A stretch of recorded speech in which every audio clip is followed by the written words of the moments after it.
ដោយមិនដេចហៅថាសុភាសិត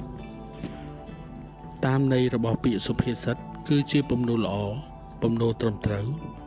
ឬដបូនមានដ៏មានខ្លឹមសារនិងសម្ផស្សបរិបូរណ៍ទៀតផង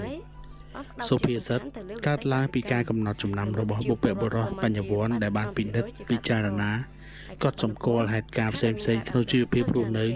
ក្នុងសង្គមក្នុងសម័យកាលដែលខ្លួនរស់នៅទុកជាគ្រឿងសម្គាល់កត់ចំណាំចរិតលក្ខណៈមនុស្សសត្វនិងធម្មជាតិការកត់សម្គាល់និងការចំណាំនេះជាបំណងរបស់បុព្វបុរសក្នុងការផ្ដល់ជាបទពិសោធន៍ផ្ដល់ការទូន្មានដល់ជនប្រុសស្រីគ្រប់វ័យគ្រប់ចំនួនឲ្យទទួលបានសេចក្តីសុខសុភមង្គលសុភាសិតខ្លះមានន័យខ្លឹមសារត្រឹមត្រូវគ្រប់សម័យកាលពេលវេលាឬគ្រប់មនុស្សបុគ្គលឬហេតុការណ៍ឬក៏មានតម្លៃជាសកលចំណែកសុភាសិតខ្លះមានន័យខ្លឹមសារប្រែប្រួលទៅតាមសម័យកាលពេលវេលាឬទីកន្លែងសុភាសិតខ្មែរយើងភាគច្រើនមានន័យពីរយ៉ាងសំខាន់គឺ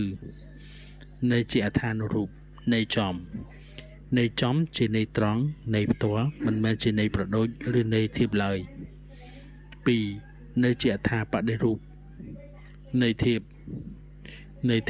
ជាន័យប្រដូចឬន័យប្រៀបធៀបឧទាហរណ៍សុភាសិតងើយស្កកអោនដាក់គ្រាប់ន័យចំរបស់សុភាសិតនេះ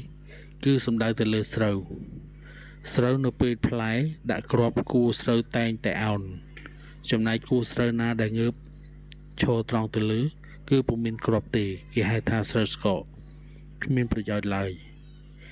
ន័យធៀបងើយស្កកប្រដៅទៅលើមនុស្ស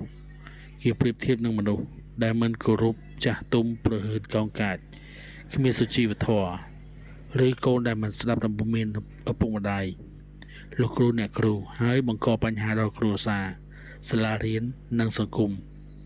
មនុស្សបែបនេះជាមនុស្សគ្មានប្រយោជន៍សម្រាប់ខ្លួនឯងគ្រួសារនិងសង្គមជាតិឡើយ